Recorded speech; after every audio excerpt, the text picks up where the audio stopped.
Bonjour à tous, j'espère que vous allez bien. Aujourd'hui, on va faire un tour sur le Bitcoin, l'Ethereum et certains altcoins. Je vais vous montrer ce que je pense qui va arriver dans les prochains jours et sur quoi je me suis positionné.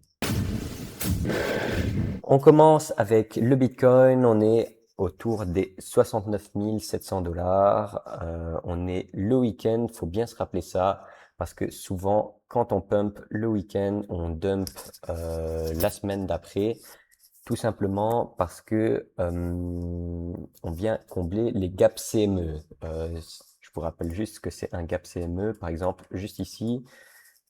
Si on va en daily, c'est l'écart entre la clôture de vendredi et le début à l'ouverture de lundi. Ça crée un écart et souvent on vient rechercher cet écart qu'on crée avant de continuer la tendance. Donc ici, si on regarde en journalier, la clôture de vendredi est juste ici. Si je prends un rectangle, juste ici. Et pour l'instant, on a créé un gap CME baissier. On viendrait donc le rechercher lundi. Moi, personnellement, je fais pas confiance surtout à un pump le week-end. J'ai pris un short sur Ethereum, je vous montre après. Mais ici, sur Bitcoin, on peut voir que on a quand même une belle impulsion haussière qui a été créée. On a rebondi dans la zone ETE. Ah non, pardon, je me suis trompé. On n'a pas rebondi dans la zone ETE du mouvement. Par contre, là, on est dans la zone OTE baissière. Ça m'étonnerait pas qu'on se fasse rejeter et qu'on chute à partir d'ici.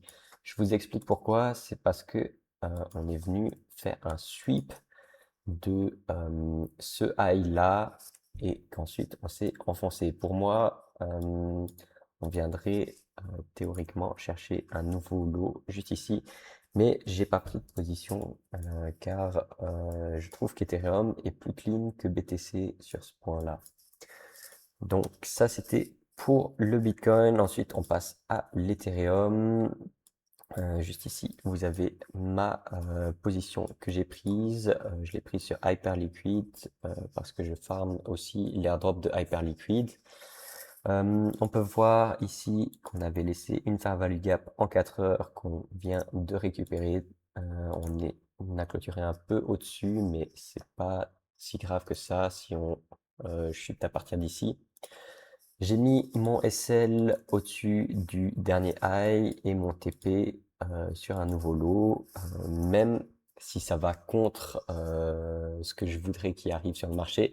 Je suis la tendance, le trading, c'est pas de l'investissement. On chope des mouvements sur une courte durée et je pense qu'on va venir chercher un nouveau lot sur l'Ethereum.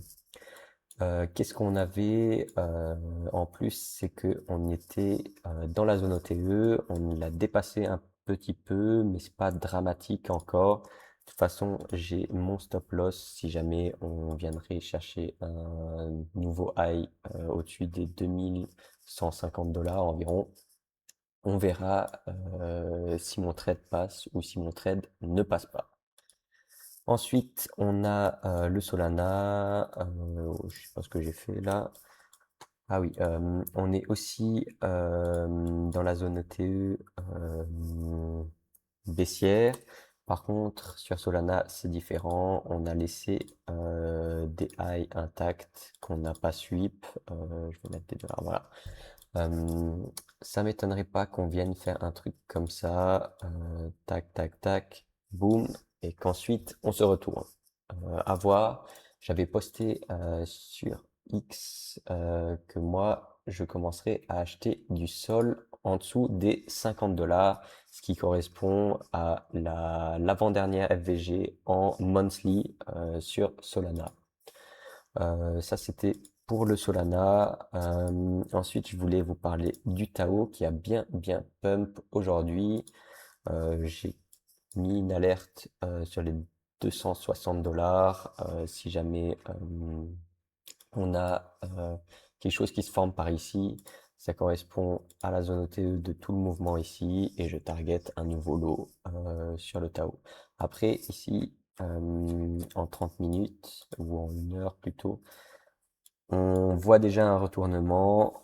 On peut voir qu'on a sweep tous les highs ici, si ça peut bien. Donc un sweep de tout ça.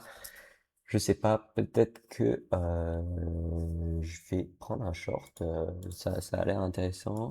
On verra. Je posterai sur X si jamais je prends une position et je target sûrement un nouveau lot. Ça fait un trade à 3,5 R. C'est pas mal. On verra. N'hésitez pas à me suivre sur X. C'est Airdrop Predator sur X. Je posterai si je prends une position sur le Tao. Ensuite, je voulais vous parler encore d'une dernière crypto. Comme d'habitude, c'est le hype. J'attends toujours cette fameuse baisse autour des 26 dollars. Ça serait pas mal. On viendrait récupérer pas mal de FVG juste ici. Et ensuite, on target un nouveau plus haut, peut-être pas aussi haut, mais au moins un nouveau plus haut ici autour des 38 dollars. J'attends toujours.